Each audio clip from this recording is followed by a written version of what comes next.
I just looked at the date of this bylaw, 215. This is going on 10 years. Yeah. God, time flies. Time flies. So, well received. It's getting pretty easy to manage. I just have a file, and then when they come in. And new applicants, there was a bunch of new applicants. So one 5. dropped out from 5 new ones. 2024 into 2025. Spectacle Lake dropped out. And new applicants, Blosky Chapla Trail, Cormorant Lane, Marianne Lane, Skews Point Lane and Linton Lane, and Upper Trubinsky. Upper Trubinsky was previous, and they've reinstated again.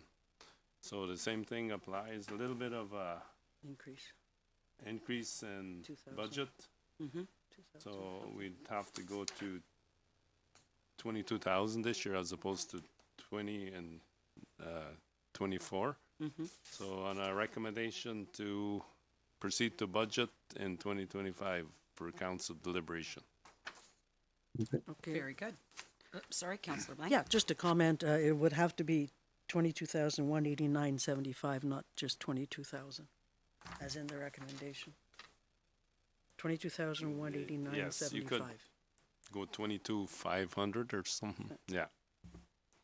20, but it should capture, be sometimes when I notice that some don't, once they're due to the commodity or whatever, they can't grab them and they don't put in then for the previous, for the allotment. So I'm always under and then.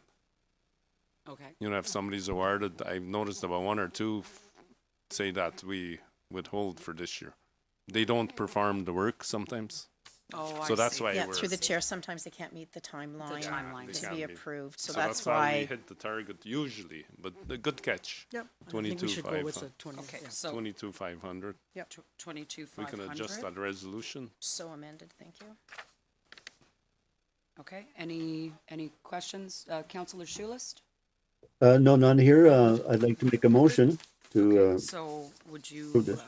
like to read the recommendation, Madam CAO? Yes, through the chair, that council and committee recommend to council to approve the private roads grant program for 2025, and that staff is directed to forward the 2025 private roads grant report with attachments for budget deliberations for council to consider 22,500 for the 2025 budget year. Okay, I also move that. Seconder, Councillor Blank. All in favor? All in favor? And so moved. Okay, so now.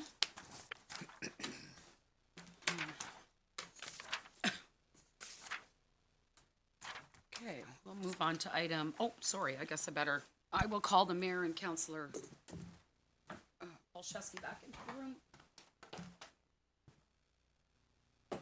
Welcome back, If they want to come. if they want to come. But it should still be done that way regardless, because we're paying.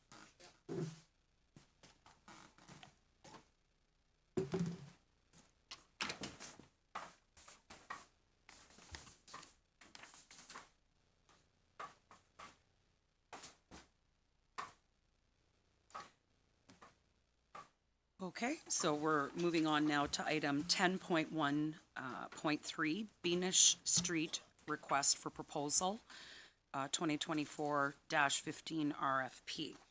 So, Hilary, would you like to speak to this? So last RFP for the year, well, there's actually one more coming through. Sabina Street, it came in at 84,721.75, HST included. So I recommend we don't accept this proposal. We only have $20,000 budgeted for this year, and we go towards a hybrid solution to direct 20,000 into the 2025, and then do some possible grant opportunities if they should arrive, or do some simple maneuvering on that road. I would like to see a center line surveyor come in and stake the center line to get exact bearings on where we at, and possibly some minor work by staff. Okay, so you're suggesting we transfer the 20,000 from 2024 we will put it into 2025 as a new street Venus Street Reserve Emergency. Fund. Surveying work in 2025, would we withdraw from that? We'll allot some of that 20,000 to that. Yes. Okay, and then in the meantime, we will continue to hopefully pursue some grant funding that would at minimum cover the full scope of the design work, If any should, if if it any comes up. should come available. Okay, I think that's a very good It's fair. suggestion and Yep. and a good solution. Okay, so Madam CAO, oh, sorry, Mr. Mayor. Yeah, no, I just wanted to say I agree with that. I mean, first of all, we can't afford the 85 or whatever it was right now. And I think this is a good solution coming forward with, as you call it, a hybrid solution. But I just think the Venus Street project is very, very important to us in the long run. So I want to keep it going and moving along as we move into 2025. Any other questions? Seeing none?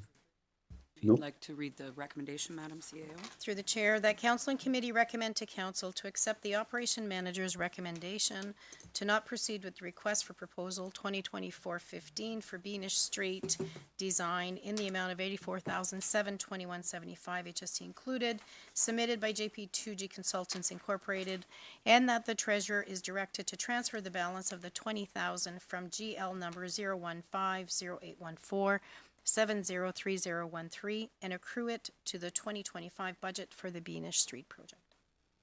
Very good. I'll move that as chair. Do I have a seconder? Seconded by Mayor Wilmer. All in favor? So moved. Okay. My head's I'm bobbing my head around here in all directions. Item 10.1.4, second entrance permit, 2024-18, James Madawaska, 20 Walker Street. If you'd like to speak to this, pretty straightforward, Hillary, but just give us a quick little synopsis, even though we've got it in front of us. Yeah, a low impact road, low traffic volumes, William Street, and a good reason. He doesn't want to put logs on a septic anymore. Not a good idea. Not a good idea. No. No. And he wants to put in some little shed or whatever. He needs a second. And judging from the site plan, he can't get access any other way. Okay. And you've gone out and looked Correct. at the property, and you have no concerns No with problem. respect to our He other- requires a culvert. Yeah, at And his they're just- cost? Yeah, Okay. And at we'll his cost. make sure that's installed. correct. Good. I always And it do. won't impact any other road operations that we have? Yeah. No? Okay, very good. Okay, so I'll have the CAO read the recommendation. Thank you. Through the chair, that entrance application 2024-18 meets the criteria and intent of bylaw 2014-139, section 5, in relation to an additional driveway for the purpose of access to 120 Walker Street of land owned by James Madawaska, located in the vicinity of RBS Lot 186, Sherwood, Roll 02802 46,000, and that council and committee recommends to council to approve the entrance application 2024-18. Do I have a mover? Moved by Councillor Olszewski, seconded by Councillor Blank. Sorry, David Blank. Came out before I saw your Yeah. hand. All in favor? So moved. Okay, now, we will move on to item 10.1.5.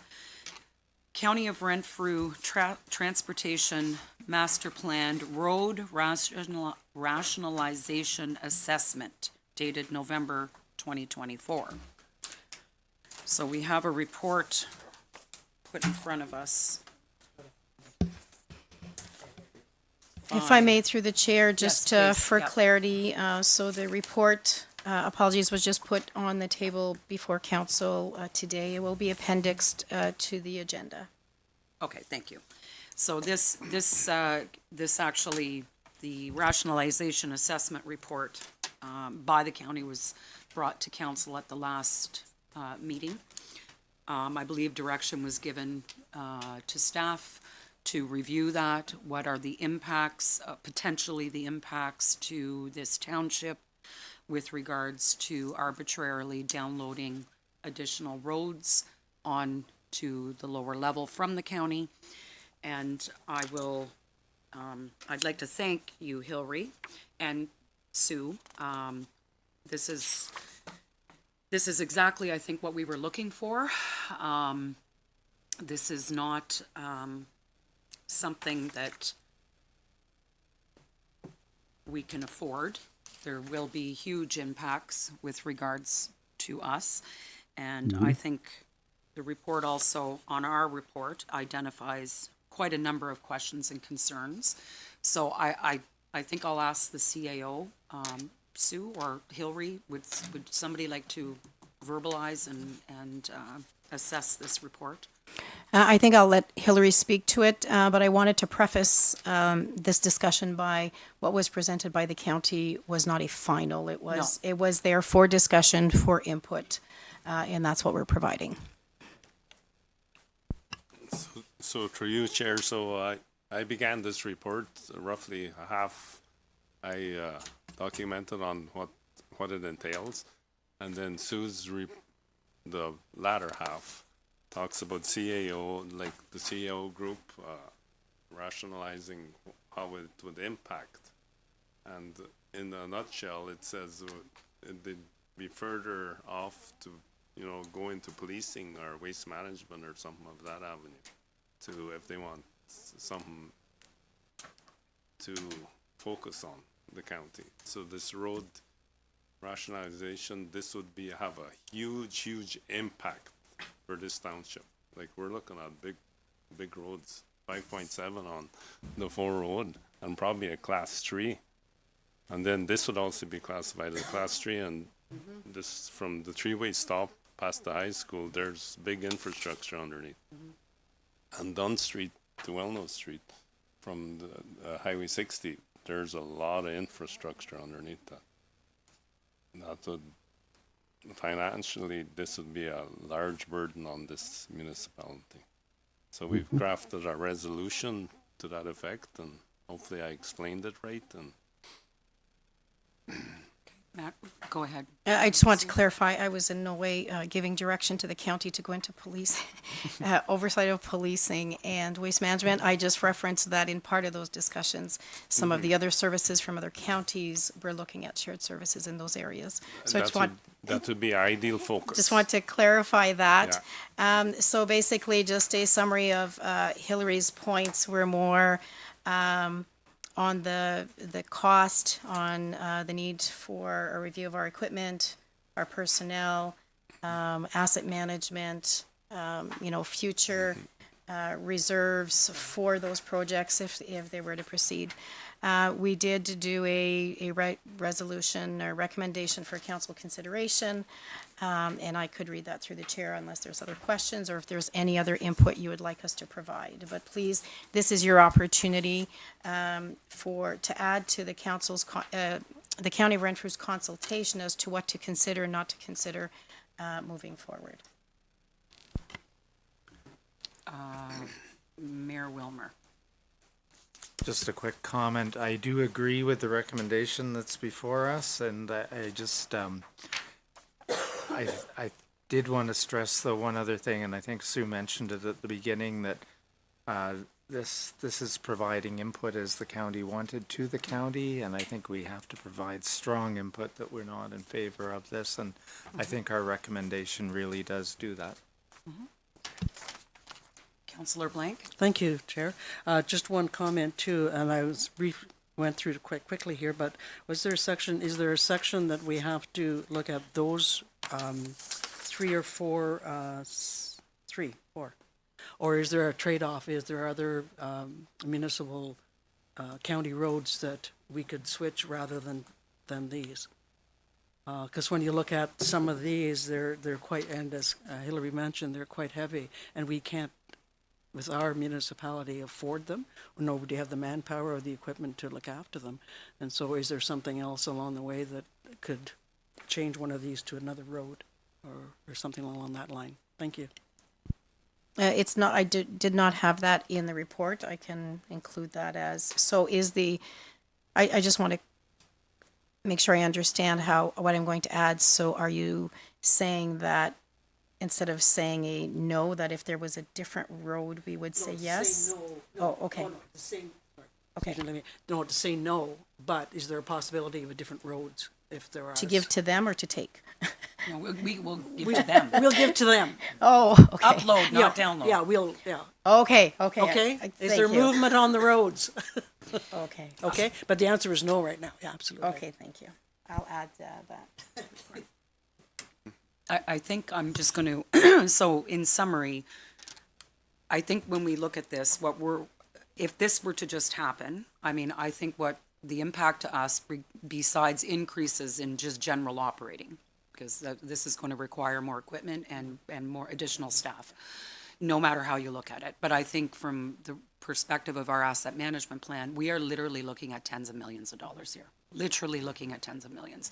It's just not even feasible for us to do that.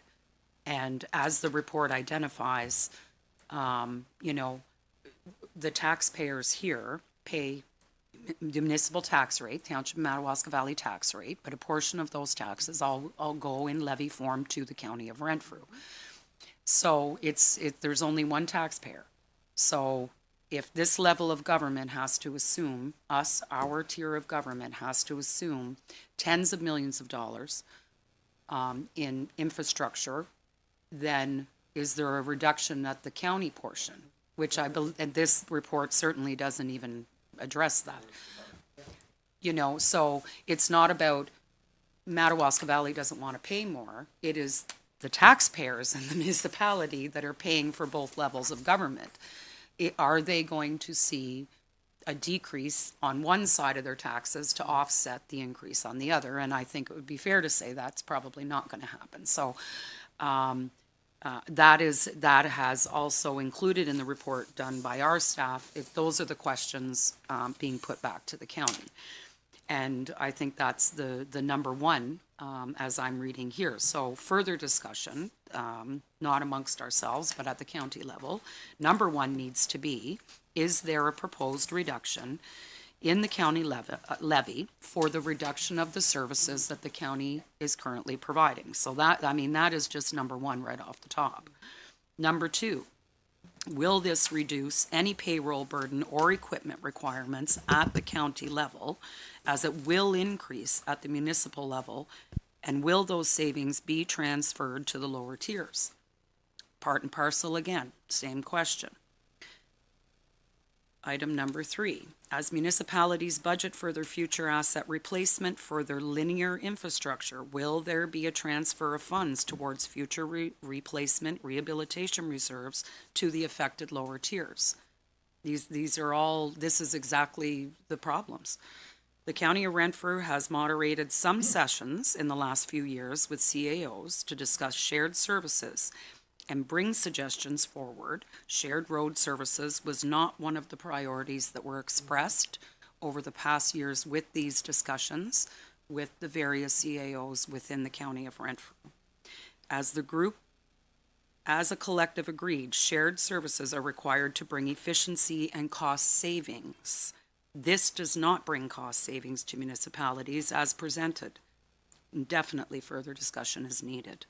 Some of the shared services discussions brought up that other counties surrounding the County of Renfrew also include waste management and policing as part of their mandate at a county level. So, you know, I understand the county, as we do at this level. They are looking to reduce costs or look for efficiencies.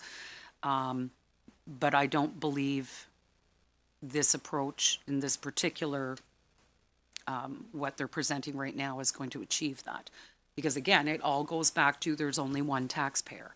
Whether, it doesn't matter if it's the Township of Madawaska Valley, it doesn't matter if it's you know, Laurentian Valley, it doesn't matter if it's Bonisher Valley. It's one taxpayer in the County of Renfrew that is paying a tax bill that a portion goes to the lower, a portion goes to the upper. So the savings can't be saved on the upper to only be downloaded to the lower, because overall, that one taxpayer is still paying more money. So that is not achieving the goal of what the discussions have been. Councillor CAO. Counselor CAO, Councillor okay. CAO.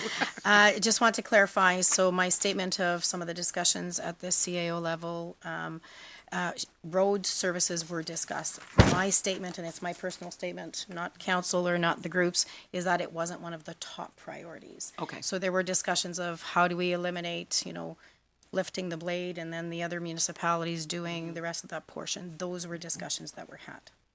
It's Okay. my personal opinion that it was not one of the top priorities. Okay, fair. No, thank you for Thank the you. clarity, but they're absolutely, regardless if it was, these are legitimate discussions to be had, for sure.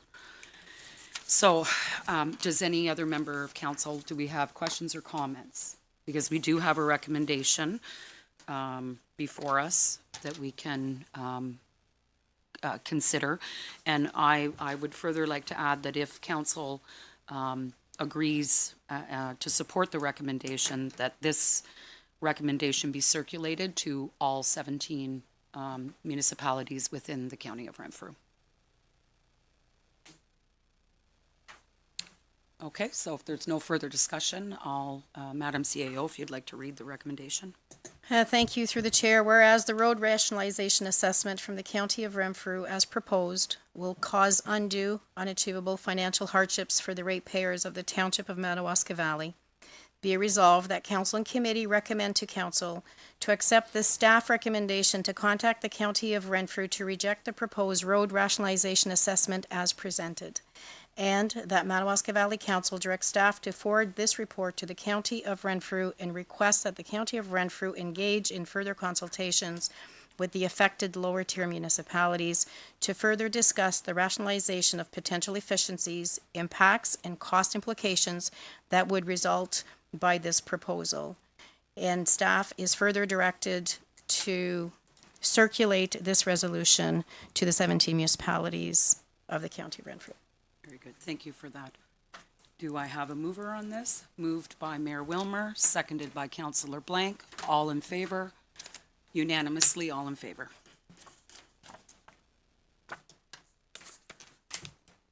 Okay, so that covers that. So we'll, item 10.2, correspondence and information under operations, being none. And item 10.3, unfinished business under operations, being none. And that concludes the operations roads portion of the report. Okay, so we've already Water. covered item 11, operations, water and wastewater facilities. So we will now, I'll ask Councillor Schulis, who chairs Fire and Protection and Emergency Management, to chair this section, please. Okay, thank you, Mr. Mayor. Is the chief in? Yes, he is. Okay, sounds good. So we'll start off then with the municipal reports, 12.1.1. That's fire activity and call for service. Chief, could you take it from here? Thank you. Okay, repairs, there's bay door number 1 down the south hall's been repaired. The wheels somehow got worn enough they fell off, so the door wouldn't shut properly. That's been repaired. Training and meetings. I'm working on the application for learning contract with the Ontario Fire Marshal's Office so we can do internal training for certification. We're hoping to have that in place in late February, early March. It's quite an application. We got to show we have certified instructors and timelines and the actual hours we're going to put in to do the proper training. We are working on that. I've handed out 6 applications as of November 26th. Only one came back. I got 1 last night, so we're at 2. So 1 for each hall has been out of the 6. So we got 2 possible firefighters for early in the new year. I met with Our Lady Seat of Wisdom on the 25th of November to discuss false fire alarms at their college homes and at the college. They seem to be taking a proactive approach to this. They're trying their hardest to make sure we do not get false calls back and forth to any of the residents or the schools. So they are working hard with us. They're taking this a little more serious than they have in previous years. So we're making improvements there. Training dates and topics have been completed for 2025. The training cycle will begin January 25th, or January 2025, I mean. Requalification for all firefighters is every 2 years, and that's why it goes through a 2-year basis on, we do all our training, so they're all certified after the 2 years again.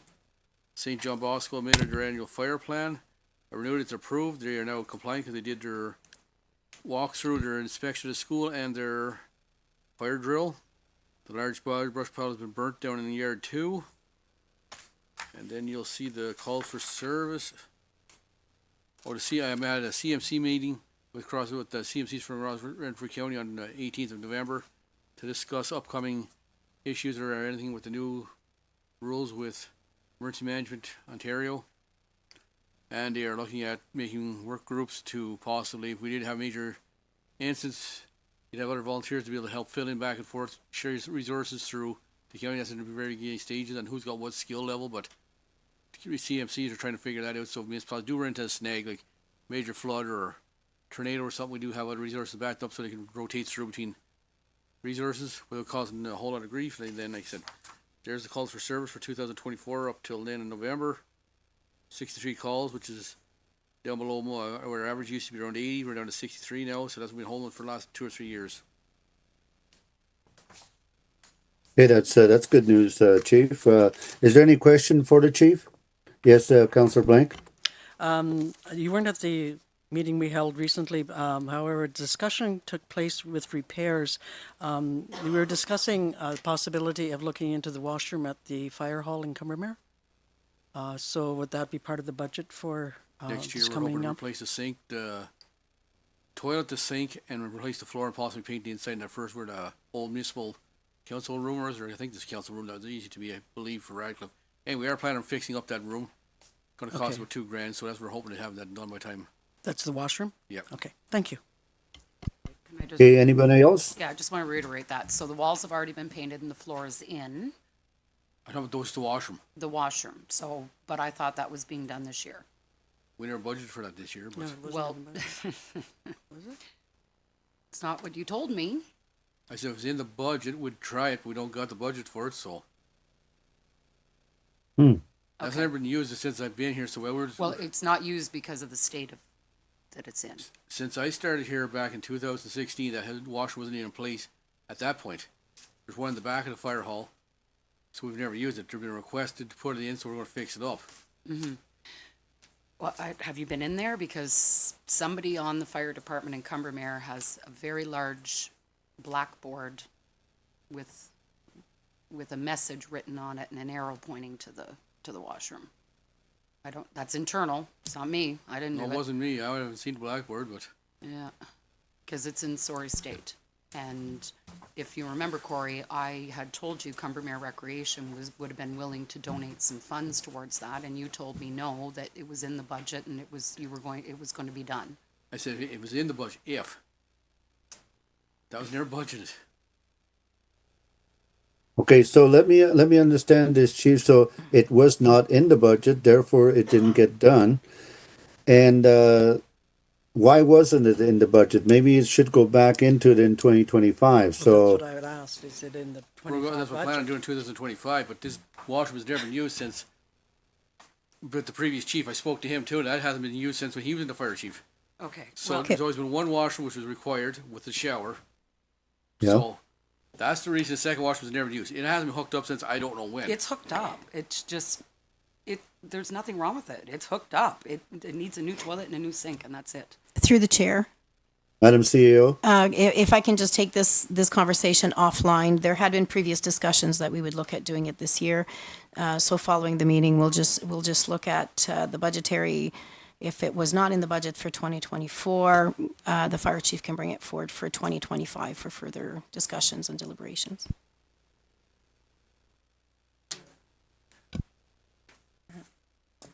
Oh, I think, can you hear us? I think we lost him. Okay, so in the interim, Mayor, did you want to, Yeah, we'll continue on Okay. then, so that one will be dealt with offline. And if Councillor Tulips comes back, we can take over again. So that was just for information. We'll now move into bylaw activities. Or- Okay, bylaw activities, background information, warnings have been issued on. Recording in progress. okay, are we back? yes? Okay, somehow my system kind of froze up here. So Starlink. I'm gonna have to talk to Elon Musk here on this one. It was here too.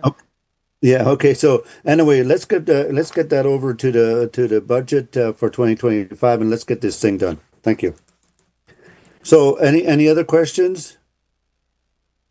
I don't see any. So this is just a for information, right? Yes, so during your blackout, the mayor did move forward on your behalf to the next item under bylaws. Okay. Thank you very much, Mr. Mayor. Okay, we're going to move on then to 12.1.2, and that's a bylaw activities. So, Chief, if you could take over. Okay, warnings have been placed on windshields of vehicles before the last snowfall that we've had all around the municipality. I've spoke to some owners of properties. They knew the vehicles were there. I explained to them the bylaw, and on the green piece of paper, it also explained the bylaw, the whole reason behind it. Everything seemed to be understandable, but we'll see how that goes through the winter. We had one loose dog complaint, one property standards issue. Both owners did come back to me since the report. The dog issue has been rectified or dealt with, complaint, so they understand the rules. The property standards complaint didn't quite go as well as hoped, but I'm still working on that. The owner shut the door and said to get off the property, and that's how that left, but I'm not done with them, but that will be dealt with. And then we've got dumping complaints on the west end of Opionga Road, which is up across from Skis Road, with wild animal carcasses being dumped on the road itself, and televisions and other appliances being dumped in the ditch on the right hand side up there. So I had put cameras up there for 2 weeks and they quit. We took them down over hunting season. They must have realized we took the cameras down because they started again after hunting season. So we did have them up there for about 2 weeks and not a thing dropped. Public Works had picked up the stuff, like they always do.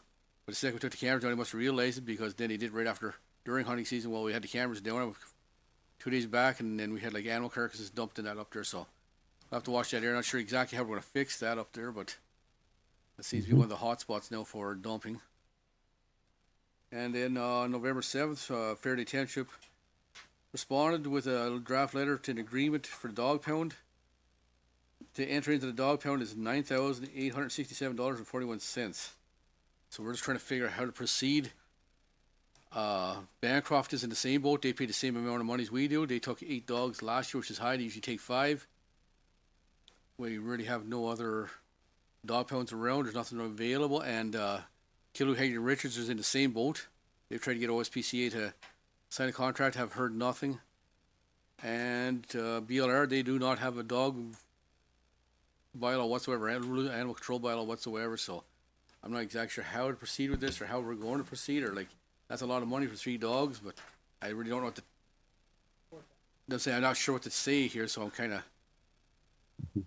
Madam CAO, you want to? The only option I can give to council, because we're, staff has exasperated every option that they can, and because SPCA has failed to reply to us, is to send a formal letter on behalf of council advising them that SPCA is the oversight of any of those issues. We will post their numbers online, that we're putting them on notice, that failure to get back to us with an agreement that will meet the needs of the municipality. We're putting them on notice that Madawaska Valley does not have an agreement to deal with the animals at this time. How does I don't know what council? else to do. Sorry. How does council feel about this here? Should we get into this agreement, or is it worthwhile? Whatever. Anybody? Yeah, council. Oh, sorry, Mr. Merritt. Yeah, I think we'd be crazy to get into this agreement at that cost. I mean, for how many dogs are we going to get a year? 3. The most we've ever taken is 3. Most years it's 1. Yeah. So we can't find the owner, but the most we've ever taken in the last 8.5 years is 3. So over 3,000 a dog, and That's the thing, I You think better start breeding them. what our CAO is suggesting is the way we should go, Yeah. and it doesn't cost the ratepayers then. So thank you.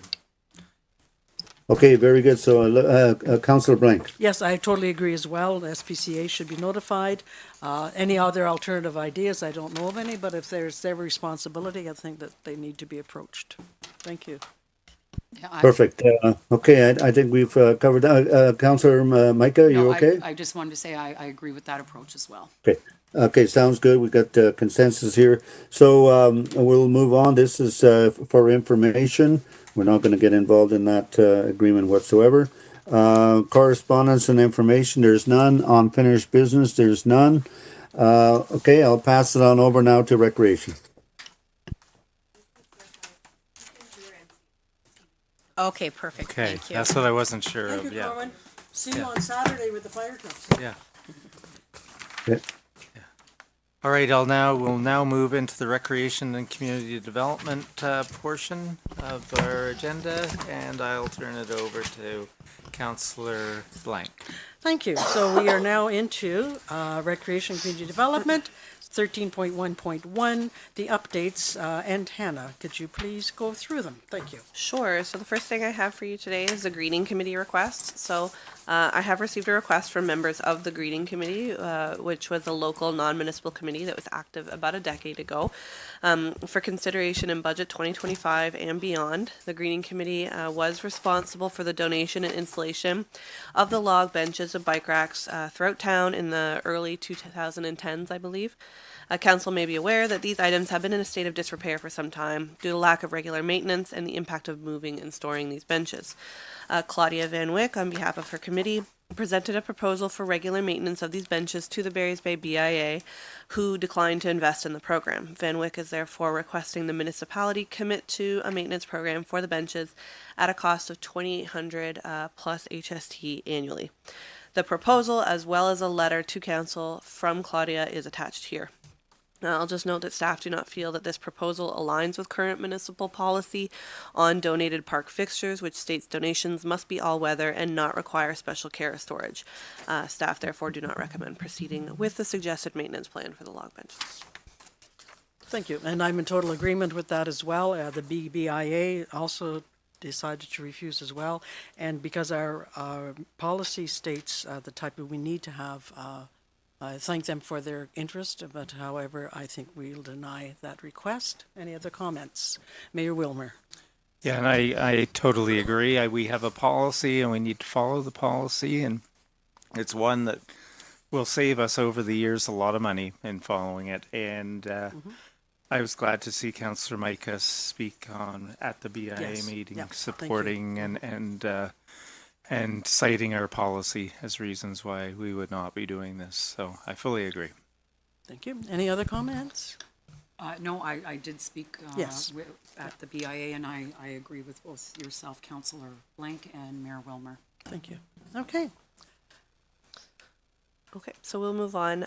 So I do have the municipal alcohol policy review note here. My understanding is we'll chat about that in January. So do you want me to? Yes, I think what we'll do, because we've just received the information, if you want to just give us a short information regarding it and why it's being done and the amount of stuff involved and how it would affect users, just briefly, and then I think we defer it to January meeting for sure. Okay, sounds good. So over the past year, I have undertaken a review of our existing municipal alcohol policy with the help of the Health Promotion Division of the Renfrew County and District Health Unit. During the creation of the new draft MAP, documents published by ORFA, the Alcohol Gaming Commission, and Ontario Public Health Association, as well as the MAPs of neighboring municipalities, were reviewed and referenced. The existing map, I have 2016 here, it's actually 2017, my apologies, does contain some outdated information, which is a concern for renters who are required to sign off on the map ahead of the rental. So the creation of a modern document will ensure township and renters are comfortable with the signing of the document. So I do have a draft here. Just a quick summary. A lot of kind of unnecessary wording and descriptions was removed. A lot of information that was within the Liquor Licensing Act was removed, and instead there's references to the Act. So when it changes, it naturally just kind of updates our document. We don't have to make changes as they do, which are frequent, especially in the past 5 years. Okay. It's more concise. There's a lot of the same headings, but the material but it's just more to the point, and it's updated to reflect our current situation. And then it is a little lighter. The old document was 22 pages. This one's 13. So Okay. if council wants to review that, and then we can chat about it in January. All right, thank you. All right, continue on. For sure. So just a couple small things left. So playground equipment that is uninstalled will be inspected in spring of 2025 when we'll have a full audit of our facilities by our insurance provider. I can reach out to a private company to complete an inspection sooner if council requests it. But we felt it would be prudent to wait and have them inspected as part of this previously scheduled inspection. Absolutely, yes. Perfect. So a failed light fixture at the Lakeshore Tennis Courts was replaced this fall, and then a grant application for Canada Summer Jobs is currently in process and will be submitted this month. That's all I have for you today. Okay, thank you very much. All right, just a couple of comments. We're at the busy season again, and I want to thank the Cumbermere Recreation Committee for the wonderful events that they have taking place. The Christmas tea has been amazing. I got to be there for the first time this year, and it was absolutely beautiful. Thank you. And I'm sure you're all tired, but it was a delightful time. And I really appreciate your efforts in it. It was beautiful. Thank you. And also coming up, you do have the Children's Christmas Party in Cumbermere at the Hall on December 15th from 1 till 3. Thank you for that. Christmas is for children of all ages. Also, the Santa Claus Parade takes place this Saturday, and the Children's Christmas Party, sponsored by the Barry's Bay Rec Committee, takes place after it, immediately upstairs at the arena, so we hope to see everybody out for that. On Friday evening is the tree lighting at the train station. Also, tomorrow, our Barry's Bay Figure Skating Association, from 5:30 to 7:30, invites everybody to come out to the arena. You don't have to bring your skates, but you can. And they have a fundraiser of raffles and paid skating and that to help benefit their organization. So hope to have a lot of people out for that. There are many other things coming up in the next while with crafts and things like that, so we encourage everybody to take part. And I heard yesterday at the event in Cumbermere last night from this lady who's just recently moved here. She couldn't believe all the things that happen in this area, and she said that the people here are really, really great people, so I want to pass that on. Thank you. Good. All right, anything else? Mayor Wilmer. Thank you. I forget that he's there. Yeah. I'll have to prod you or something. Good buzzer. Yeah. I just wanted to add, you did a good synopsis of all the events, but when in giving the figure skating group a little bit more of a plug there, I did want to mention that they also will have Vito's. They're serving pizza. Yes. And yes, so they are. you can, so you don't have to make dinner or anything that night. You Oh, can- I thought you were going to say you were going to put your figure skates on and give us a... Well, that might be an attraction too. So that's all I wanted to say. Thank you, Mayor Wilmer. Yes, thank you very much. Anything else for recreation? No? Thank you. So the recommendation is that council and committee recommend to council to provide staff direction on the greening. We are saying no. Okay. Thank you. All right, No correspondence information and no unfinished business. Nope. Okay, thank you. Did you? No, I just want to say, Dave, if you do have, we had some technical difficulties with the screen, so if you do have anything to say, you'll have to be vocal about it. We can't see if you raise a hand. Okay, I will do that. But yeah, once in a while it happened. I don't know why, but Starlink is supposed to be perfect, but not always, I guess. I think it's us, not you. Oh, it could be on your end. But you can see us, right, David? Oh yeah, right now I can. Yeah. Okay. Okay. All It right. just your screen, Mr. Mayor, your screen freezes up once in a while, but not all often. But anyway, we're good to go. Okay. Thank you. So Can we, before we go into the next one, can we can we what? take another break? Yeah, we can, because I think there are sandwiches here too. So we will take a short one just so you can grab some sandwiches and bring them back to your desk. So let's say we'll be back just after 1:45.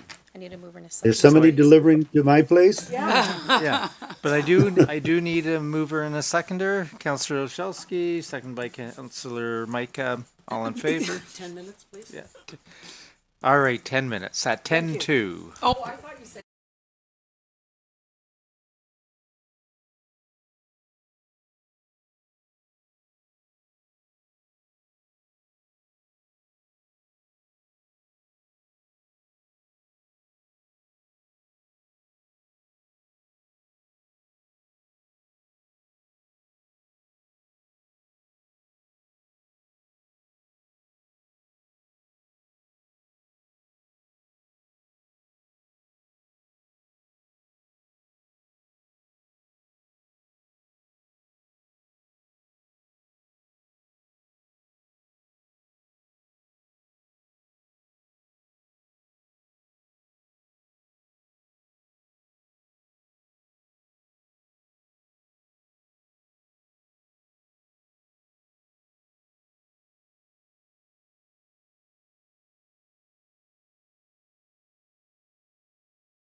report is from the CAO regarding a planning update. And Sue, I'll let you go through this.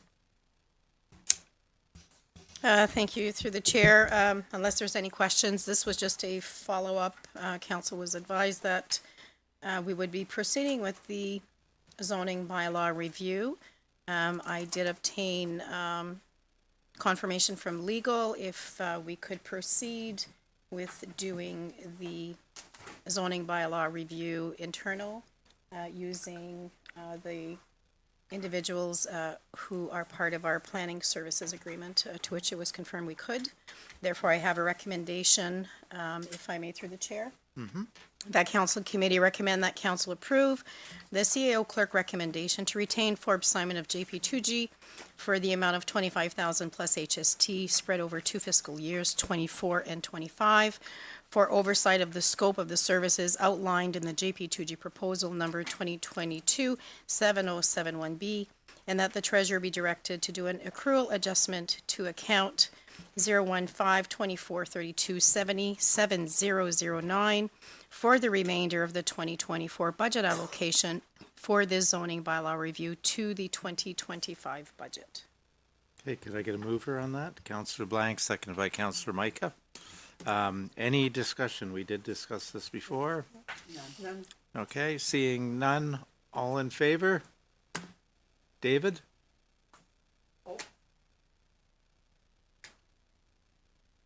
Oh, sorry, I was muted. All in favor? Okay, thank you. So that is carried. And Sue, continue on with your report, please. That's all I had for that report. Oh, okay, we have the tribunal. Oh, sorry, okay, sorry, Yeah. I wanted to, I have to have 3 screens open here, just a second, bear with me. I was just looking at the recommendation, apologies Yeah. for that.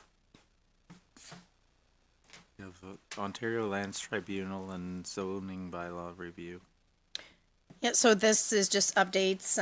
The approved written submission was due on Friday, and it was confirmed, and I received notification that it was received by the Ontario Land Tribunal.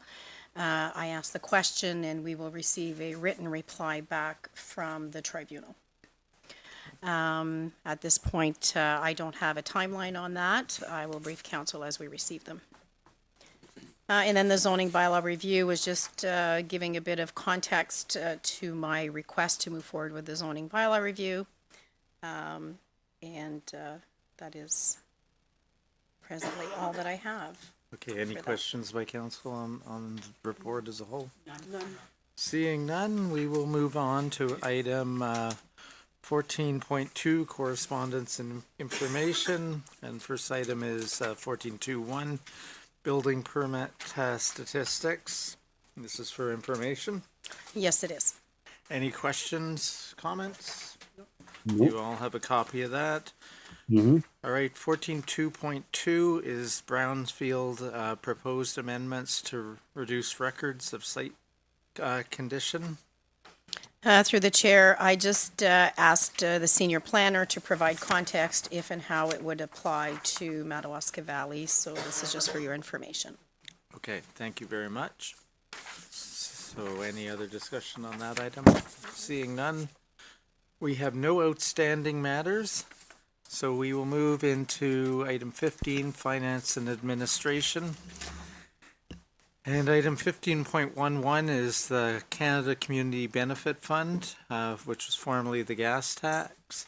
And the recommendation is that council and committee receive this report as information.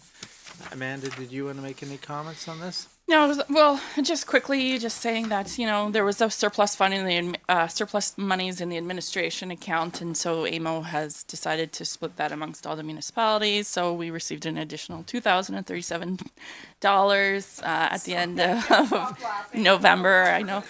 I know, but any dollars is good dollars. So, just letting council know that monies were received. We had already, our budget for 24 is done, so that will just roll into our 2025 grant allocation amounts for the gas tax fund. All right. That's good news. Okay, so now we'll move into the building department fees review. Sure. 2, recommendation that council approve the staff recommendation to increase building permit fees as presented with the February 1st, 2025 implementation date. Anything, Amanda? Or? Sure. So previously in the spring, this was presented to council and committee for their review. The fee schedule that Madawaska Valley is proposing was vetted by all staff within the building department. And at the time when this was presented to council and committee, it was requested that we provide the fee schedules for some neighboring municipalities. So that I have done. I've provided Brunel and Dock Raglan's and Killaloo Haggerty Richards. Brunel and Dock Raglan has chosen to update their fee schedule this year as well. And then in speaking with Killaloo, they provided me the fee schedule with no comment. Again, from my previous report, you know, the building department, the expenses are in a deficit state at the end of the year, and we do rely on tax dollars to make up those amounts. It would be a good motivation to increase the fees so that it can be a net zero department. And I think it is time that we look at these fees to increase them. What is proposed is approximately $13,000 of an additional revenue. And that was a number that was estimated by the building department. It is important that the municipality look at different revenue streams, and one would be paying for service. And this is one of those departments that it is a special service, not everybody looks at. And I think it is important that we enter into higher or increased rates, as we haven't looked at the rates since 2020, I believe. So if there's any questions from council. I agree with this. I just want one question is, does this take us to a net zero rate for 2025? That is the idea, yes. Okay, perfect. Councillor Micah? Okay, I just want to make sure what I'm reading is what I'm reading. So you've included KHR and BLR? Correct. Okay, so when I look at that, I see 40 cents a square foot. 40, and they're both consistent with 40 cents a square foot. I believe that would be KHR's. Is that correct? Are they? And BLR is at 70 cents a square foot. Oh. Yeah.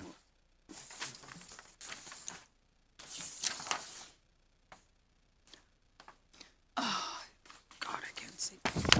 Am I looking at, these are two separate things? Yes. Sorry. I know, it is, they are difficult to read when Residential, mobile, 40 cents a square, thank you. So, BLR. It's really small, this is, I mean, really. I would So BLR challenge did anybody to increase see that. their fee schedule this year. They did. Yes. So that's what I was asking. I want, you know, we can't be double of neighboring municipalities, because then the question is why, right? If it's a full cost recovery, then why are our costs so much dramatically higher than the two neighboring municipalities? Because, you know, then we need to look at what our costs are. And there is, you know, we did make a change here in which an internal planner was brought on board, where we used to have those services through the county. And yeah, they charged, but it was just in and out, basically. And if we're going to drive the costs up that high, you know, is it worth merit to look at that particular structure, what it was in the past, having the county as opposed to internal? Because that's a whole big salary here that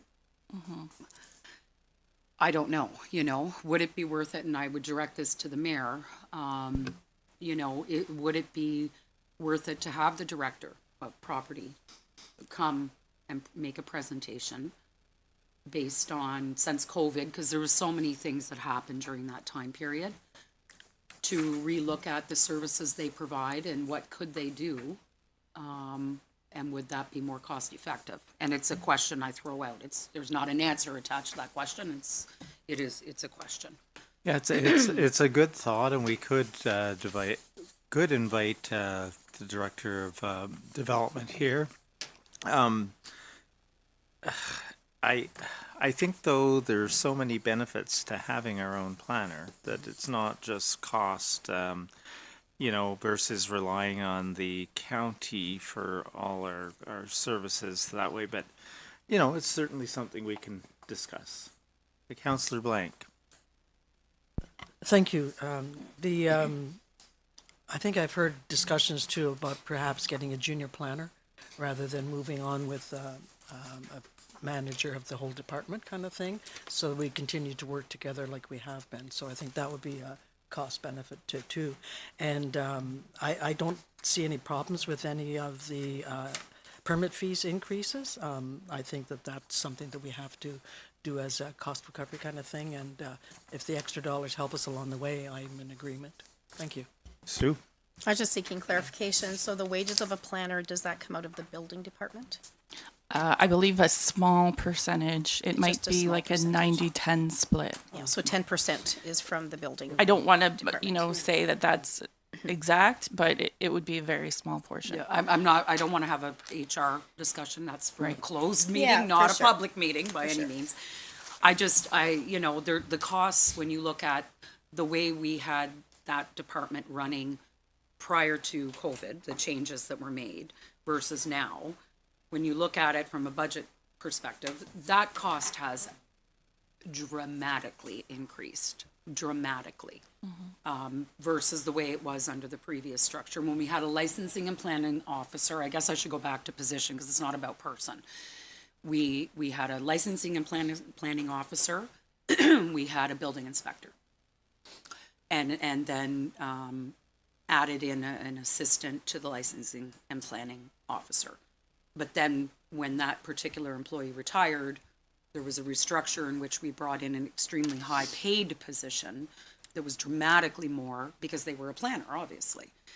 Now that we have an opportunity to relook at that because we no longer have that planner and we're looking, is it worth it to us to look? Yes, Mary, absolutely. I don't think, and I think there, was suggestion that we're not that large of a municipality to justify having a very highly experienced planner on staff. A junior planner that is more in keeping with the licensing, so it will certainly lower the salary significantly. So looking at that structure versus, the county's role in what they can or cannot do. That's what I'm suggesting, because we're going into budget, so. And it's always good to gather information, so we certainly can ask Mr. Davis to be here at some point. I think Mary brought up, or Councillor Blank brought up a very good point, though, about we have considered looking at a junior planner instead, which will be cost savings. And I guess my last point is, but that's probably a discussion after we've had the county here and, Yeah. and seen, what they can provide and what other options we have. But we do have a recommendation just concerning the increase in the building permit fees. And so I'm going to see if we can get a vote on that. So the recommendation is that council approve the staff recommendation to increase building permit fees as presented with a February 1st, 2025 implementation date.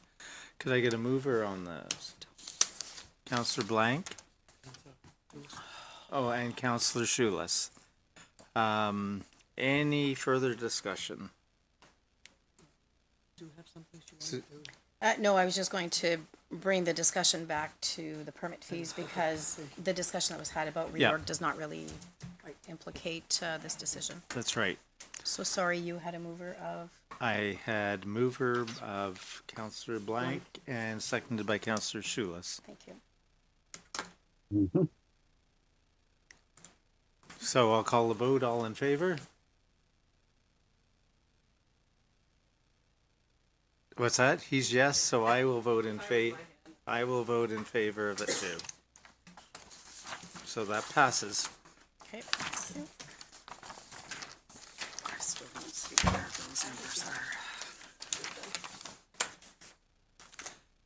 All right. So just through you, Chair, if I could just comment, we will provide the proper notice that is required for the increase in fees. We'll have it in the newspaper and on social media to make sure that all of the affected parties will know of the increase in fees. Okay, thank you. All right, so our next one, item 5.13, is the group benefit renewal. And this again has been received as information. But Amanda, you do have a short report. Yes, I do, through you, Chair. So, again, as we are in the group benefit renewal, group benefit committee, it's a purchasing group through the county, facilitated by the County of Renfrew. There's a whole bunch of municipalities, and this has been a very effective way of us purchasing group benefits. Again, this year for the renewal, we are seeing a $7,574 savings, which is good news. And I just wanted to report that as of June 2022, the municipality has realized a savings of $42,163 through this group buying plan. So the way it's set out is each municipality or each group has their own plan, but we use Cowan, the Cowan group that then goes to the insurer and says, we have all these people that need something, and they argue the benefit of savings on our behalf. So it has been a good move on the municipality's part. Okay, thank you very much. Any questions by members of council? All right, with that, then we will move on to capital project updates, item 15.14. Again, Amanda, you have a short report before yes, I so read the through recommendation. through you, Chair. This is just information so that you can see based by department all the capital projects and where we are and the budgeted amounts and what the actual costs were. So within the general admin budget, we still have a couple of projects that have not been completed, soon to be completed. One of significance is the furnace hot water on demand. It is ongoing with the RFP to be released soon. Fire protection services, all projects were completed. The Freightliner was slightly over budget. However, other capital projects were under budget. The dry hydrant install on Dam Lake Road was significantly lower than what was budgeted. Emergency preparedness capital expenditure, that was an EMO grant, 100% EMO grant. So we received $46,404 to buy a variety of items. The waste disposal capital expenditure, there was a cardboard compactor bin that was not purchased this year, and it will be moved to the 2025 budget. Street lighting capital expenditure is a Casey Street streetlight installation. This is in progress, and it is expected to be completed by the end of this year. Roadway construction. Bena Street design and engineering, it was in progress, but then again, you were presented with a report, and we have moved some items into 2025, so that will be updated. Lower Craigmont Road, that will again be moved to 2025, and that is all due to the flooding, the weather events issue that we had in August, made it difficult for that to be completed. I wanted to point out the crushed gravel application is higher than what was budgeted. However, there was a council approval on that item. And the same with the Micah Road, Annie Mayhew Road, that project was higher. However, that again had to be completed because of the Craigmont Road, the weather events situation that occurred down there. And then I just threw in the August weather emergency, the MDRAP application. As I scan through the reports, the total number that I'm coming to is $157,718 as a cost. I'm going to look again today, and that will be submitted to the province tomorrow. The project, just for update to council, is due 2 Fridays from now. Can I read that before you push send? Certainly. Thanks. And I just wanted to point out that Hannah has so graciously offered to assist with that, and she's done an excellent job on the communication side of putting together the verbiage and the pictures and stuff. So I'll send that off to you so you can have a look at that. It looks really, really good. Roadway equipment capital expenditure. The roads need study is in progress. The tandem truck replacement is in progress, and we're hoping for a year-end delivery. Hillary? Year-end, okay. There was the grader number 23. That was a council-approved overage. Library services capital expenditure is the accessible ramp. It is in progress in the final stages, and it should be completed by next week. The Paul J. Akabuski Community Center capital expenditures. So we had budgeted for the Zamboni door to be replaced, and then the rear exit door to be replaced. So that's in progress, and there will be another door that is being replaced. So, but we do project that that will be completed by year end. We also had the elevator replacement. So that was a grant that we had applied for, and we were not successful with that grant. The railway station capital expenditure, handrails and carpet is completed, just awaiting invoices. The Commermere Community Center capital expenditure, there was an air conditioning unit review. There were no expenses applied to it because there were contractors that came on site, so there will be a project in 2025's budget for that. Lakeshore Tennis color coding, that is on hold. The Parks capital was all completed.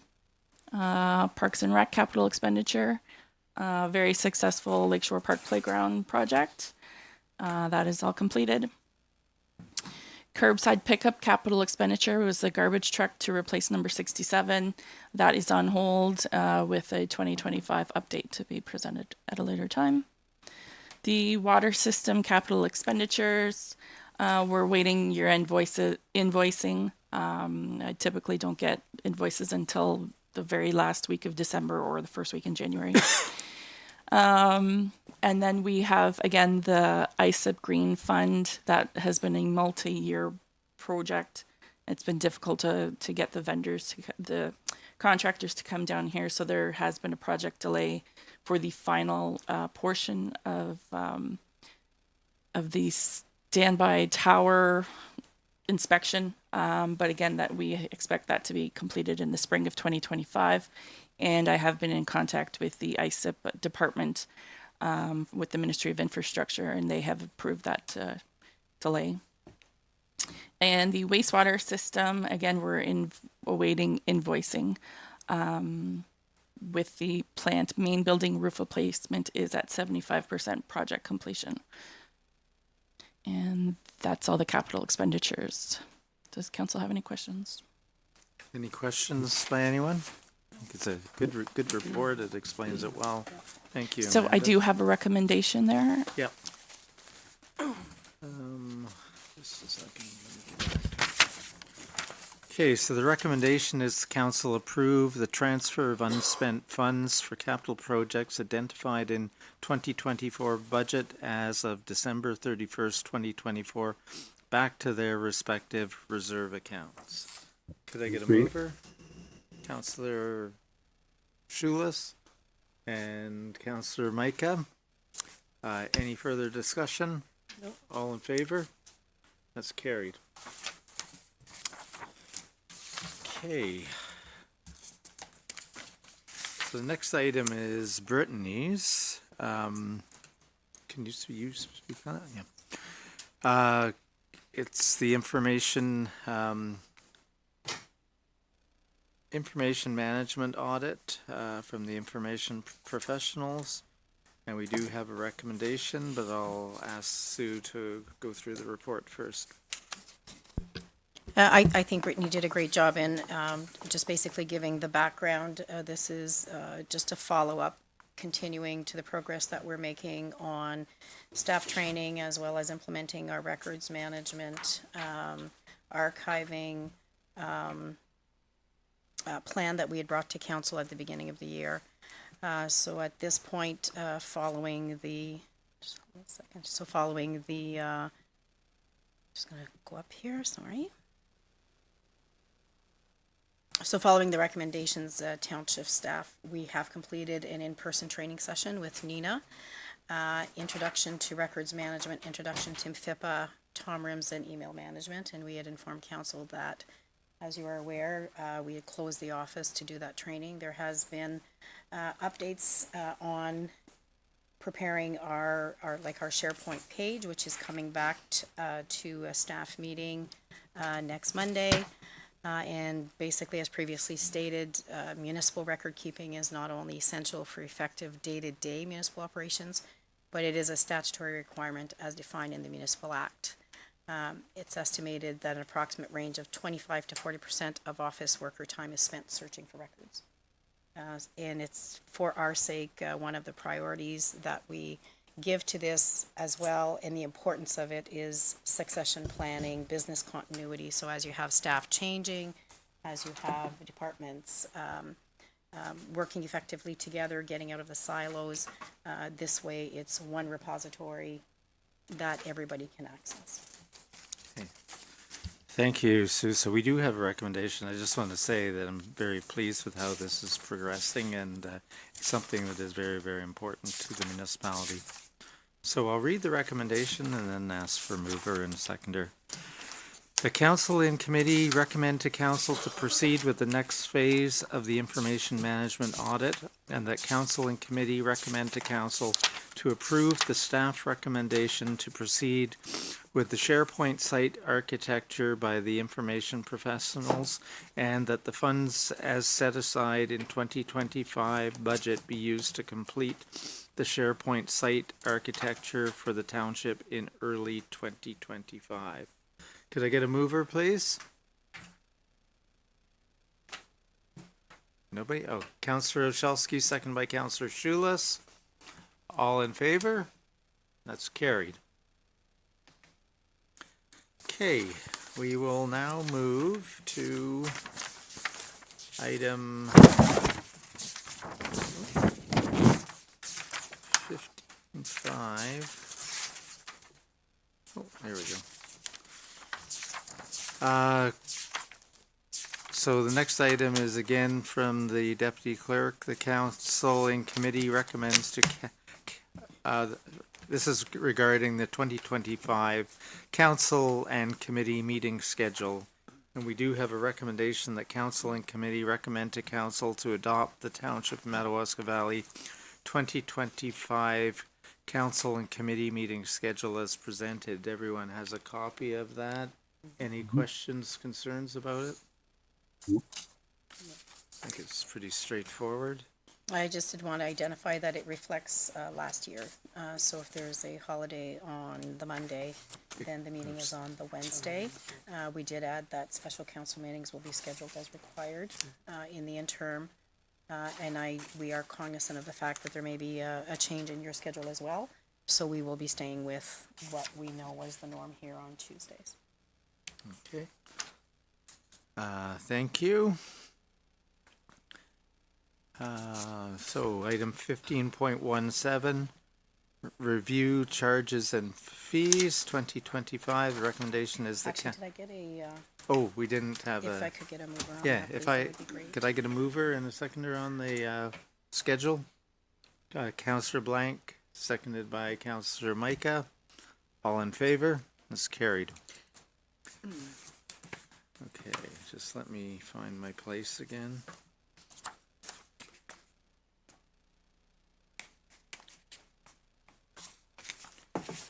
Okay, so we'll move into item 15.17, review charges and fees 2025. And we do have a recommendation that council and committee approve council to direct staff to prepare the fees and charge bylaws for council approval, reflecting the charges as amended or as presented. See if I can get a mover in a second, then we'll discuss. Counselor Blank, seconder. Counselor Shoeless.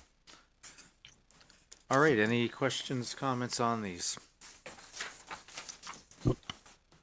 Oh, go ahead, Chair, Sue. through the chair might be easier if I just walk through Sure, the that's- process. That's probably Thank you. much better. So as you recall, in 2024, we did an extensive review. Part of that review, we added 2025 projected increases. That was in respect to being cognizant of the fact that any user group need to know the year ahead because their seasons are different. They're September to April. And it's easier for them when they're doing their registrations to know what that fee will be coming forward. So what you see where it says 2025, what I've already changed, you had already approved in 2024 as the increase we would be talking about in 2025.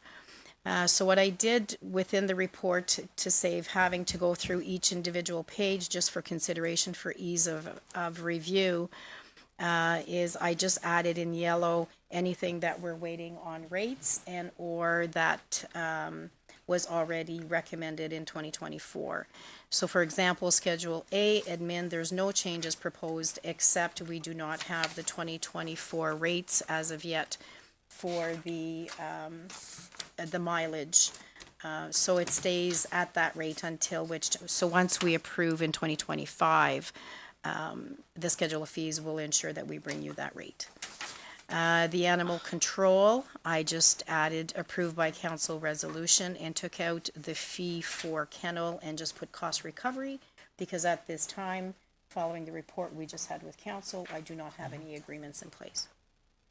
Schedule C, it stayed as what it was last year, but council has just approved changes to the building department. Therefore, whatever was approved will be added to Schedule C. There's no proposed changes to the cemetery, Schedule D. Schedule E, we will be adjusting the MTO rates for equipment once received. Corwin checked last week, and we still do not have those rates, so that would be reflected as well. Schedule F, the deputy clerk is proposing an increase from the 1.5% to the 3% of the total prize value. As it is right now, you pay $10 per license. If your prizes are over $1,500, it's $10 plus 1.5% of the anything over and above the value of the prize of $1,500. So the deputy clerk is proposing, because it had been brought in quite a few years ago, to just that you could do just a straight 3% of the total prize value. I'm not quite sure of that one. Me neither. Okay. It's charities trying to raise Yeah, money. yeah. Like, to what benefit is it to us to increase it? Just the dollars and cents? Just, it's a recommendation, so that's why it's here for discussion. Yeah, I would say no. I think I would like to leave it as such. Yeah, the $10 per license and 1.5% over the $1,500. Yes. I agree with that too. Yeah. I mean, it's charities trying to raise money. Okay. Yeah, it's hard enough for charities these Yeah. days, so I tend to agree. I don't think we need to do this at this time. Okay. So, Okay, so noted. Schedule G, no changes proposed for 2025, but we would like the 2025 schedule to state that in 2026 there would be an increase going to 125 and 75 respectively.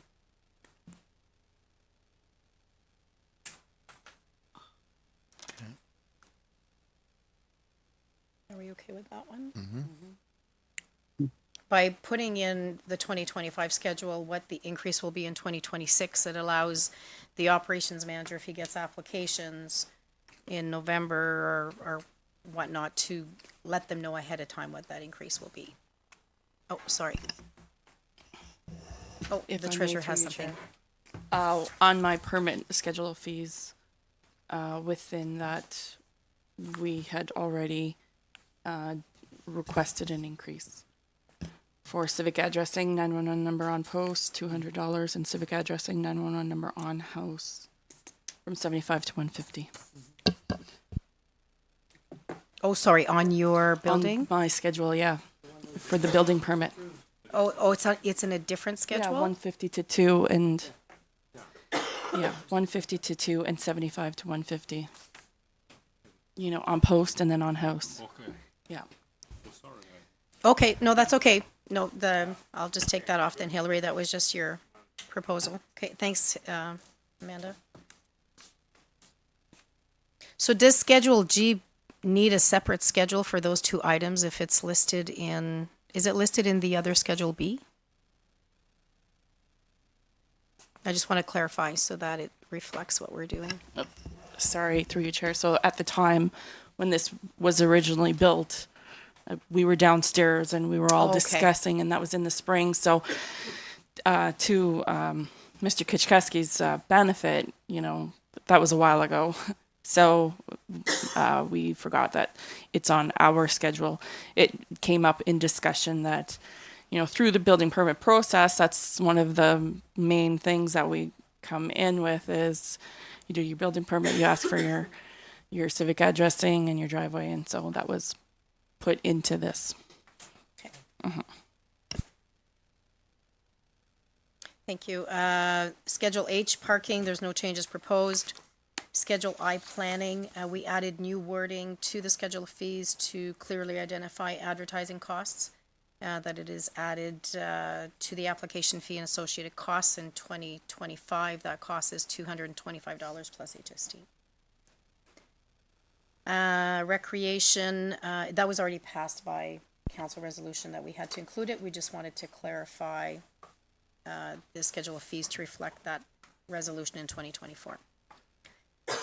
Recreation 2024 fees and charges review.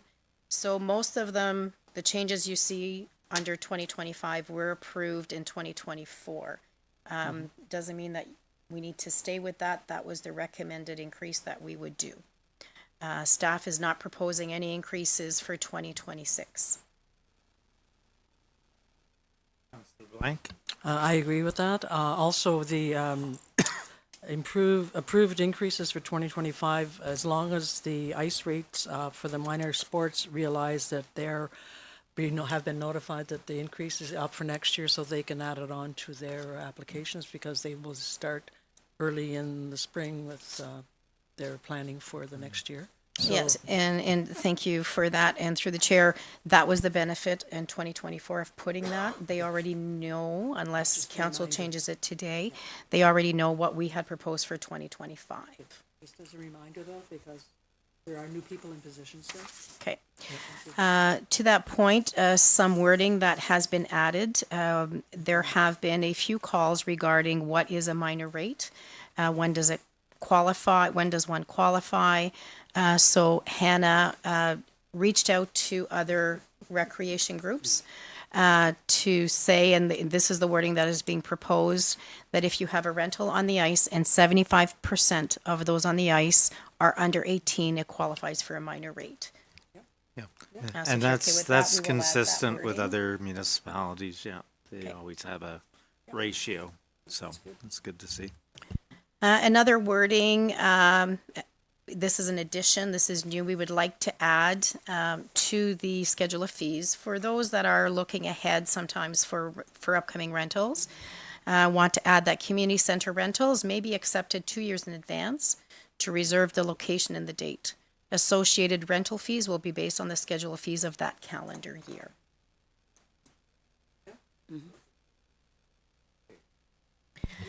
So the staff recommendation is not to increase the Lakeshore Tennis Club rates in 2025 as proposed in the approved 2024 schedule of fees. In 2024, we had a proposed 2025 rate, but it is staff recommendation to just leave it at that rate, and we will review in 2026. Why? So, it's twofold. So the committee is not in favor of raising the rates.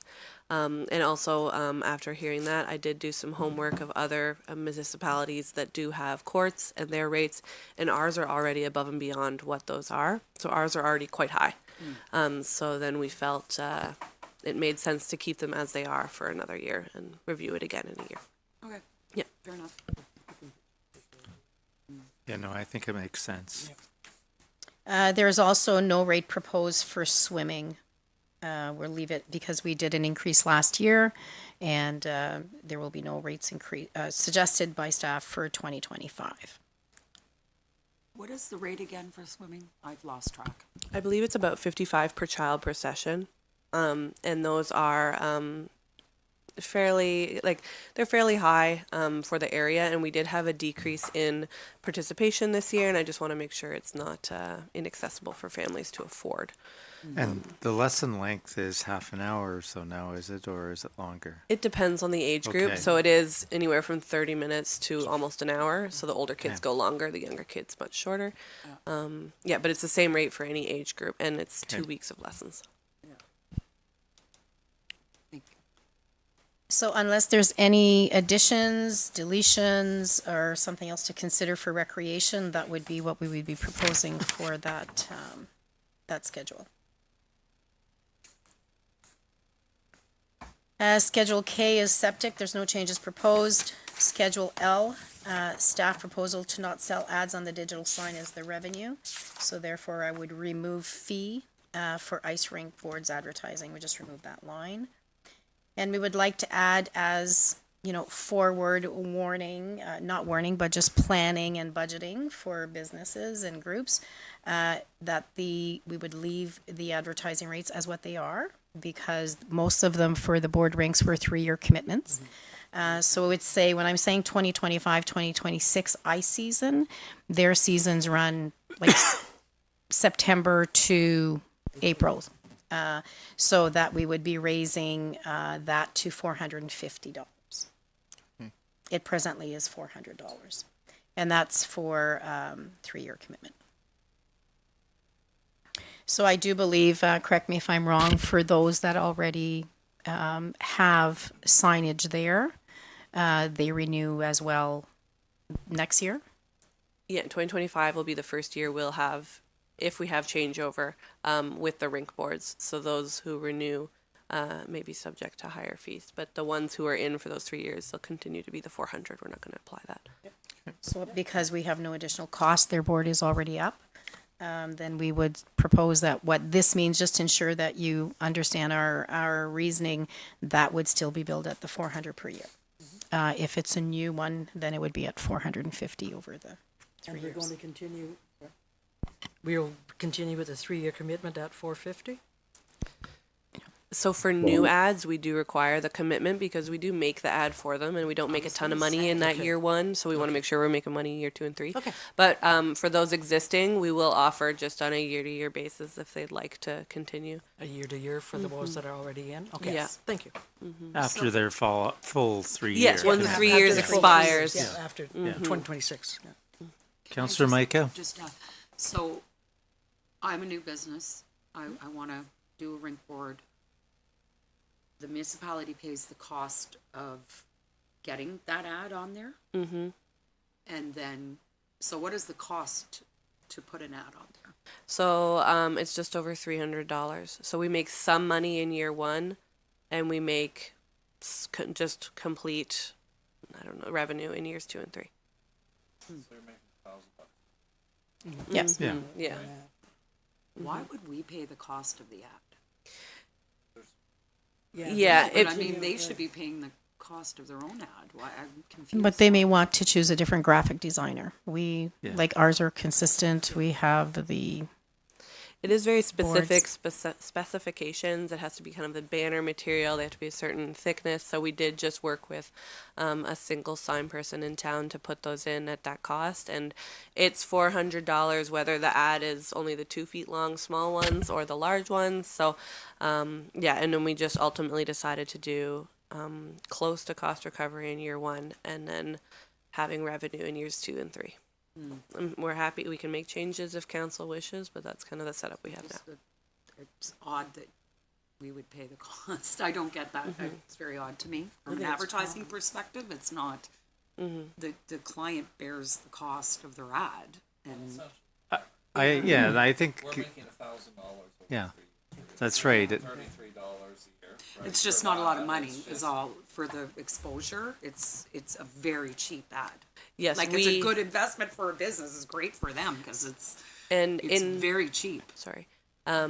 In my defense, we did not realize how popular these ads would be when we started. I genuinely did not realize how quickly, like, we've been completely sold out after a couple months of releasing it, which I'm surprised. It's a great surprise. But that's why it was priced at a good value. We wanted to see it full, and then lo and behold, it's very full. Councillor Blank. Yes, I think it's a good idea to do it as such because it gives benefit to those that operating businesses throughout our municipality who really need the exposure. And by giving them an exposure at that rate, it's a benefit to them, but it's also a benefit to us. So I think it's something we have to look at economically as well to continue with our development in that area. Yeah, no, I think it's great how we've gone, but I think you can reframe it and say. One page, full page ads. Excuse me, I'm talking right now, Councillor Micah. We can reframe it and look at it as, we pay for it just for consistency, but the client is actually paying for it in their 3-year $1,000 commitment. So that's just what I wanted to say. Okay, Sue. I just want to add, just as an aside, if you notice who the sponsors are for the public skates, most of them already have ads, so I think they are, very supportive of the facility. So unless there's any more changes to that, that's Schedule L. Schedule M, Treasury, we have no changes proposed. Schedule Waste Management, I just had highlighted blue boxes, bins, lids, and containers. There needs to be more discussion as it pertains to cost recovery. Water, wastewater, no changes. The chart will be modified to reflect cost recovery.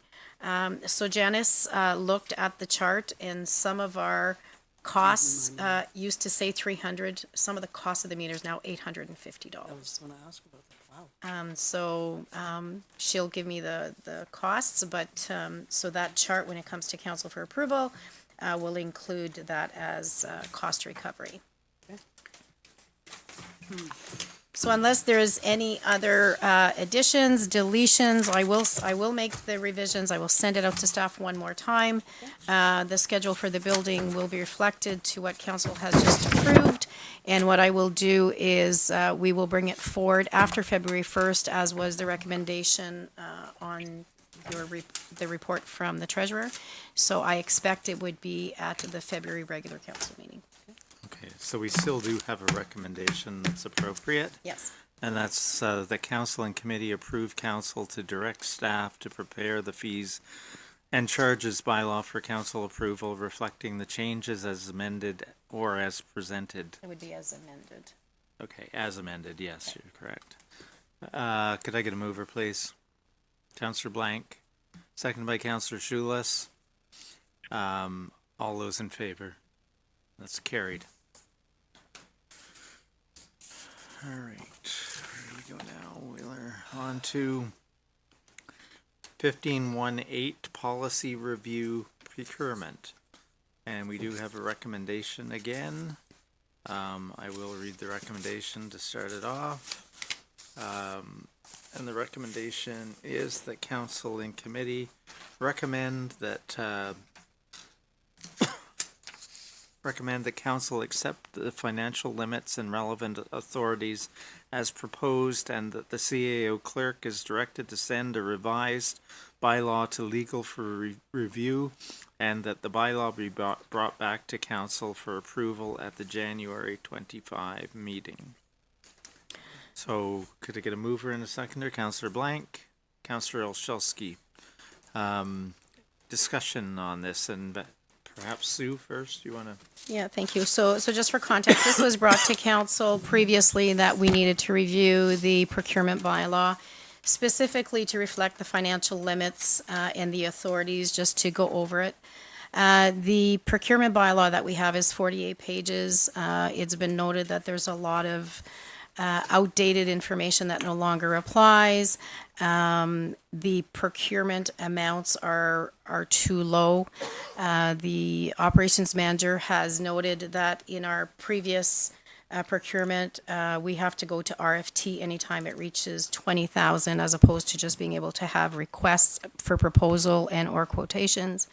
I have had identified with council that our bylaw presently does not have reference to definition of or use of group procurement, which we are doing.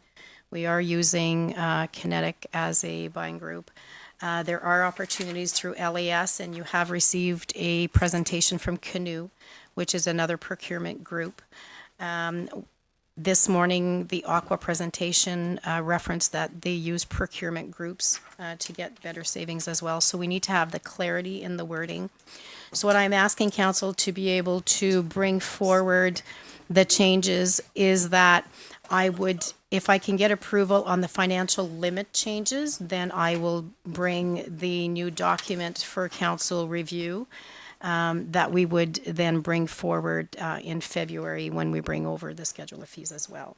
So that should give enough time, ample time for council to review it.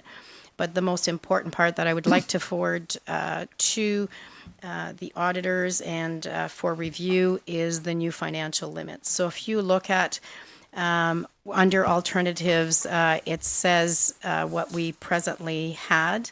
So our bylaw for our limits were quite low, and they have not been changed since 2017. And as you've heard, some of the limits that we presently have, something that I was paying $500 for, I'm now paying $1,500 for. So what you presently had was anything over $5,000 was 3 quotes. Department head and CAO clerk approval. Anything over $10,000 was a request for tender. And the operations manager states the complexity of a tender as well as the legal ramifications of having to have a tender for that. And then 20,000 over was a request for tender, request for proposal, committee recommendation to be forwarded to council for approval.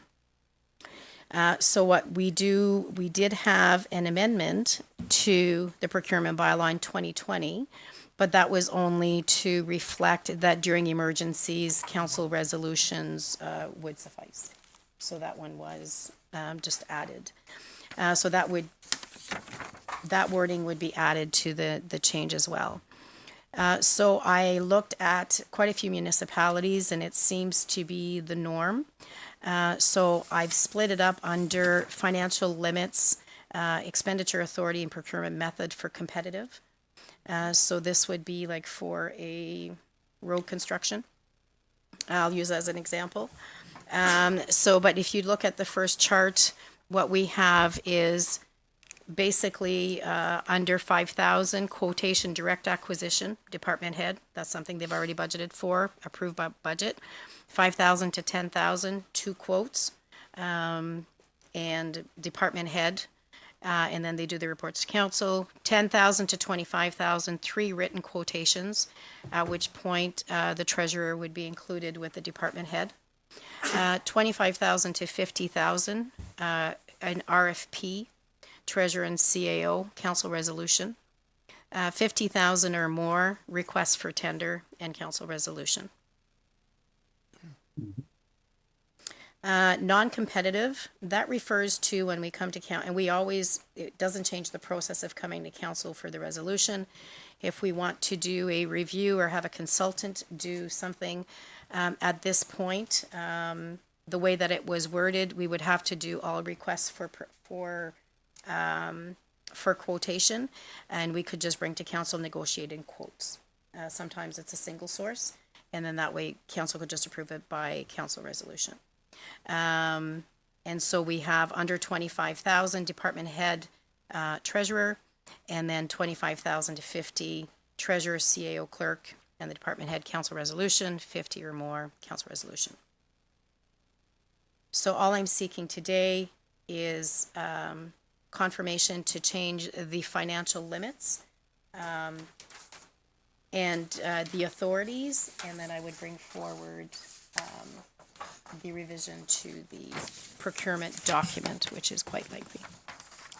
All right, we have the motion on the table. Any questions, any comments? Councillor Blank. Okay, so in your recommendation, you state, is directed to send a revised bylaw to legal for review.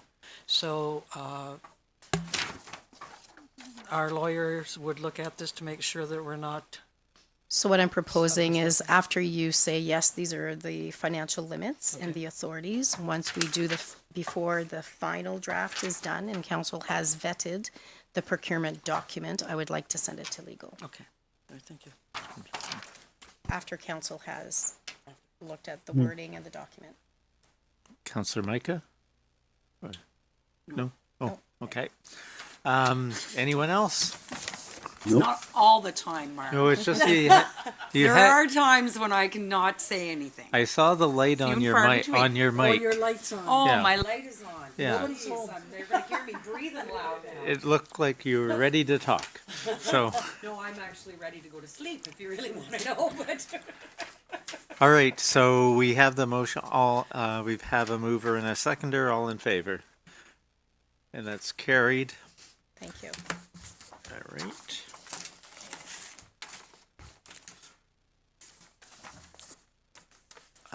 So next item is 1519, and it is the CAO update.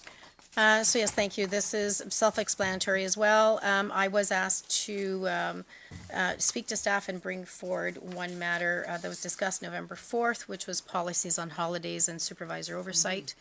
Just want to list that there were questions asked and concerns expressed to review the vacation time that was approved by supervisors in adherence to policy, ensuring there was continuity of service. I met with the operations manager and assure council there was no disruption in service and there was no breach of policy. Staff is not recommending any changes in policy and supervisors are aware of their oversight responsibility. So just wanted to advise council that we had discussed that. And then the rest is just updates on some of the other things that we have underway. The tribunal, what I referenced in a separate memo.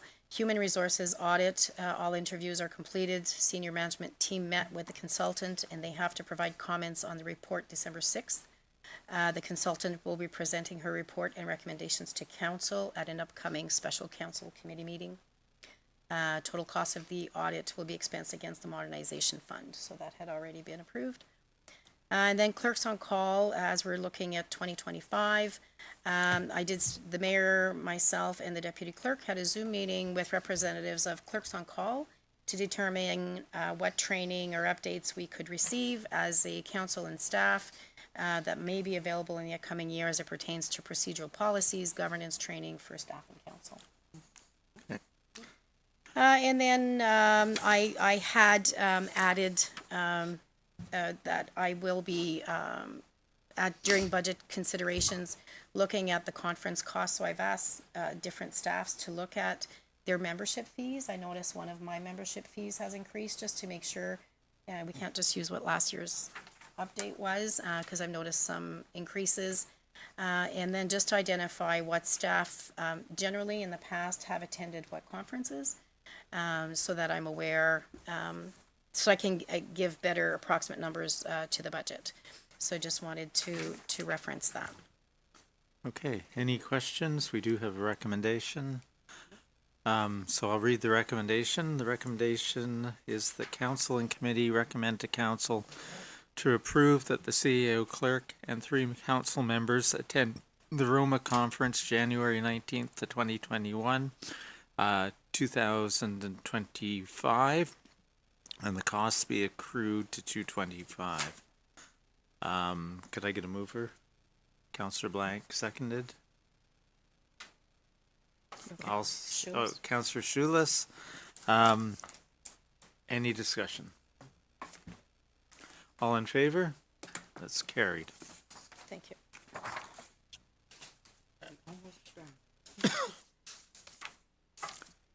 Okay, and the next one is an item that happened on Friday, is the Ontario offsetting OPP costs increases for municipality.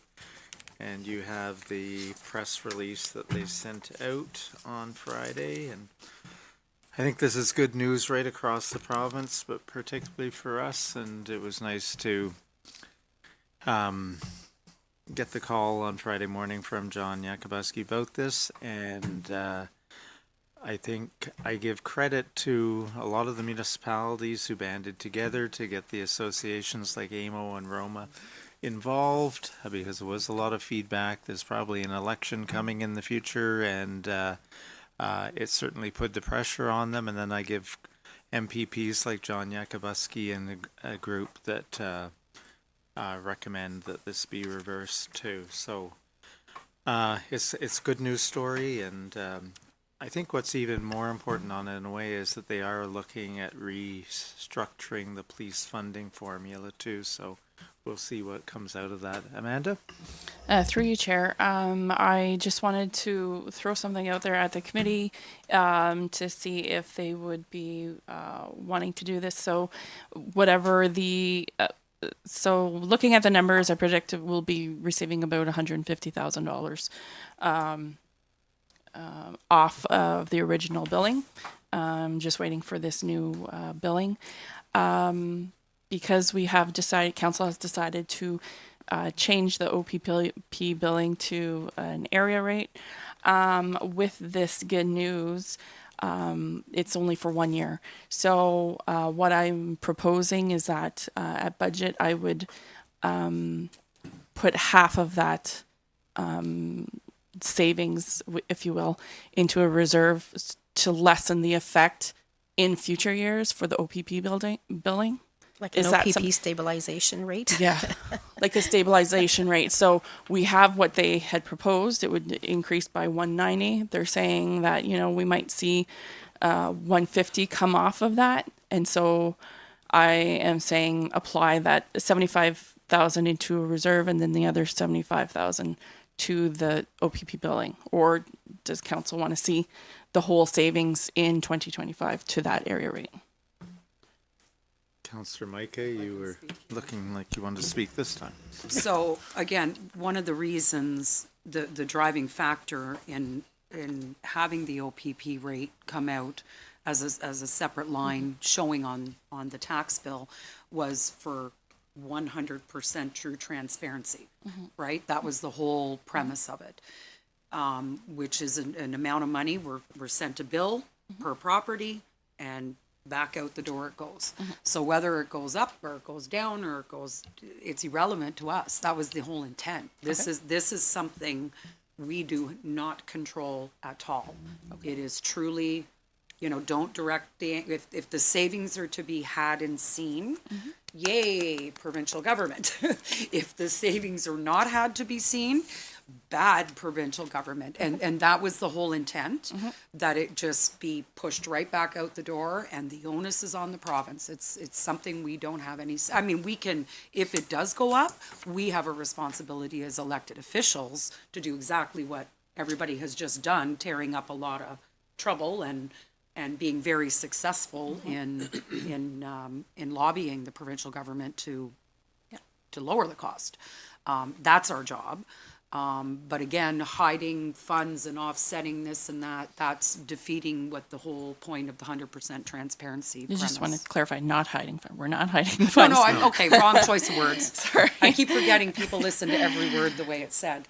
Nobody's hiding anything. Right. And to So you want the savings realized in the year that they're given? Personally, because it's seen that it's given, and it's a way for the public to see if that starts going up, you know, then again, we have a job to advocate for our ratepayers, but I mean, the public at large is well aware that that's what it is. It's, you know, at least that's where I'm sitting with it.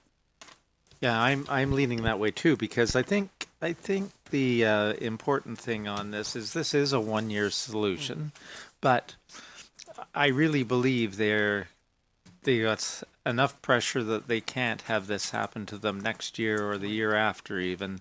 So I think you are going to see different funding formulas put in place.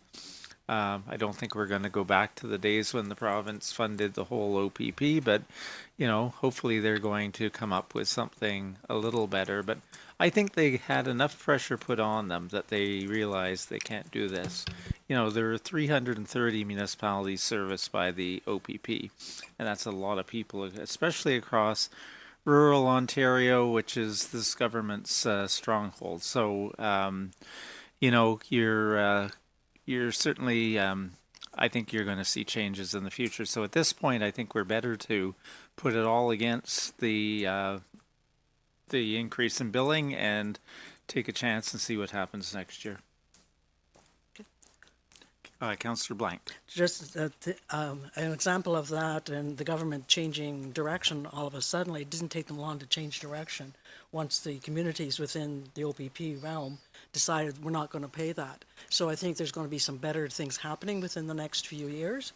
And like as Mayor Wilmer said, I think we leave it as it is and I'll go from there because hopefully those changes will come and if there's a new election and stuff like that, that they will listen to that and hopefully go along with that. Thank you, Amanda. Less work on your end then, to manage another rate stabilization fund. Okay, so we will, if I can figure out where I am again. Okay. So we have no unfinished business. Oh, Sue. Sorry, through the chair, it's not unfinished business, just to put your mind to it. The deputy clerk and I have been talking about at the upcoming election, because believe it or not, we are having to already pass our bylaws as it pertains to the 2026 election. So we will be bringing a report forward. So if you want to put your mind to the type of election that we will be running in Madawaska Valley, there will be options brought to council. Okay, thank you. So any other unfinished business? Councillor Micah. Yeah, I'm going to ask again, and it's probably the 400th time I've asked, but when they're, number one, and I'm trying to find it, this is an example. When reports are attached to council, they cannot look like this.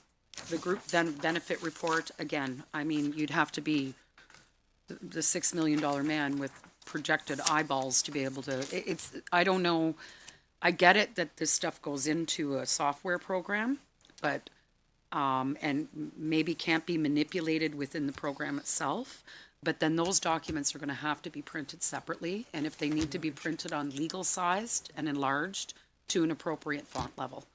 It's more work, but, I mean, council needs to be actually able to read stuff. As well, the links, when the notices go out that agendas are ready, there's no links attached in those, in the emails, that before you could click the link and you could read. I did. Mine's not there. Maybe it's my phone. Maybe, because I'm getting it on my phone, so maybe there's something wrong there. I get it. Really? Okay, that's weird, because Yeah, I get I'm it, too. definitely not getting it. It's just, you know, it's not that I want to read 250-page agenda on my phone, but as a backup in an emergency, I can link in.